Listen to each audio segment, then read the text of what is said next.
तो मैथिली ये बताएं कि अब तो चूंकि आप विधायक हैं, इसलिए कुछ राजनीतिक सवाल तो आपसे बनते हैं, क्योंकि घर पे आप विधायक नहीं हैं लेकिन जनता के लिए आप विधायक हैं। तो एक जो धारणा की मैं बात कर रही थी कि सब ये बोल रहे थे कि कहाँ इन्हें जमीनी मुद्दों की समझ है, कहाँ ये नौकरी की बात करेंगी, कहाँ ये स्वास्थ्य की बात करेंगी, कहाँ सड़कों की बात करेंगी, लेकिन विधानसभा में तो आपने कमाल कर दिया। बस यही लोगों के मन में जो एक भाव, ये मैंने उनके मन में अपने आप नहीं आया, ये एक चल रहा था, एक वेव चल रहा था इलेक्शन में। मैंने नई नई बातें सीखी है कि जब आप चुनाव लड़ने जाते हैं तो एक हवा चल रही होती है। हवा चल रही होती है का मतलब नहीं पता होता। हवा का मतलब होता है कि इधर से अरे उसका, मान लीजिए मैंने मीटिंग अभी अरेंज किया अपने कार्यकर्ताओं के साथ कि 4 बजे आप लोग को यहाँ पे आना है। मैं पूरी तैयारी कर चुकी हूँ। 10 ऐसे दुष्ट लोग होंगे जो सबको बोलेंगे नहीं नहीं कैंसिल हो गया, कैंसिल हो गया, पूरी हवा फैला देंगे वो गलत गलत।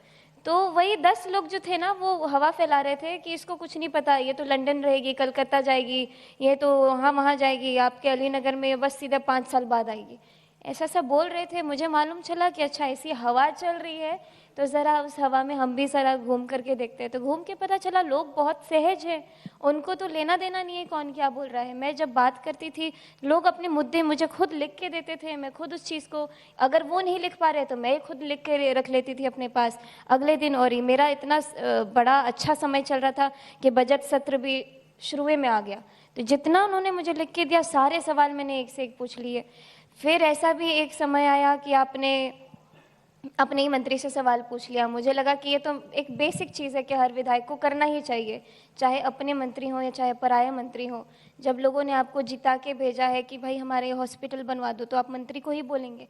तो हमारे मंत्री जी भी बहुत अच्छे निकले कि तुरंत उन्होंने उस पर काम शुरू करवा दिया और लोग बड़े प्रसन्न कि काम अब शुरू हो रहा है मैथिली के आने से कम जो चीज़ें 20 साल से रुकी हुई थी, जो उनके पहले वाले विधायकों ने शायद उनको उतना अच्छे से सपोर्ट नहीं किया था, तो उनको इस बार बहुत खुशी हुई कि जो हॉस्पिटल रुका हुआ था वो चालू हो गया, जो स्कूल रुका हुआ था वो चालू हो गया। इससे एक बात तो समझ में आती है, वो तमाम दर्शक जो इस वक्त मैथिली को सुन रहे हैं, कि अगर आप सहज रहेंगे तो फिर कोई भी समस्या नहीं रह जाएगी। हाँ, हो सकता है कि कोई समस्या आज सुलझेगी, कुछ 10 दिन बाद, कुछ हो सकता है साल भर ले ले, लेकिन सहजता से बड़ी पूंजी आपके पास और कोई दूसरी नहीं हो सकती। जब प्रधानमंत्री जी ने आपको डिजिटल क्रिएटिव अवार्ड दिया था, तब आपके मन में कहीं था क्या कि इस तरह से मुझे भी राजनीति में आना है? कभी नहीं, बिल्कुल नहीं।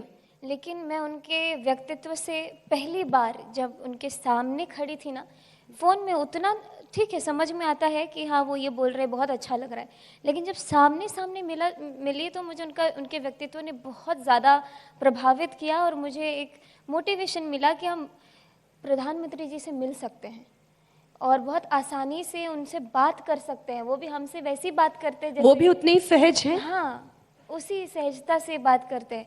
और जब इलेक्शन वाला समय आया और जब मुझे पता चला कि अच्छा मैं चुनाव लड़ने वाली हूँ, तो भारतीय जनता पार्टी के बारे में मुझे कुछ नहीं पहले से मालूम था कि पार्टी में कैसे बात करते हैं, संगठन क्या होता है, सीनियर और जूनियर में किस तरीके से बातचीत होनी चाहिए।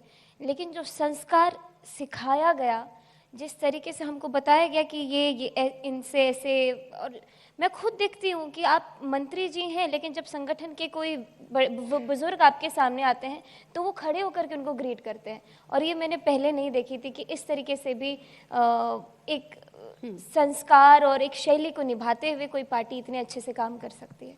तो मैं काफ़ी ग्रेटफुल हूँ कि अगर मुझे किसी पॉलिटिकल पार्टी में आना पड़ा तो वो भाजपा है। अब कुछ प्रश्न ऐसे होंगे जो थोड़े से रैपिड फायर अंदाज में होंगे,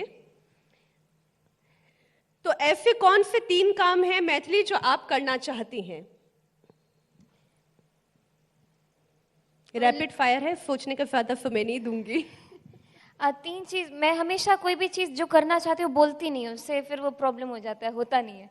लेकिन मुझे विश्वास है ये मैं पूरा करके रहूँगी कि एक मुझे जिस तरीके से बिहार में एक बड़ा इंस्टीट्यूशन नहीं है कि अगर आपको आर्ट्स, ड्रामा, म्यूज़िक अगर ये सीखना हो तो आपको दिल्ली जाना पड़ता है, एनएसडी में जाना पड़ता है, गंधर्व महाविद्यालय जाना पड़ता है, मुंबई जाना पड़ता है। लेकिन बिहार के बच्चों को इतना दूर ना जाना पड़े और बिहार के अंदर एक बड़ा इंस्टीट्यूशन हो, मुझे वो चीज़ करवाना है। और जैसे भी हो उस चीज़ के पीछे पड़ना है।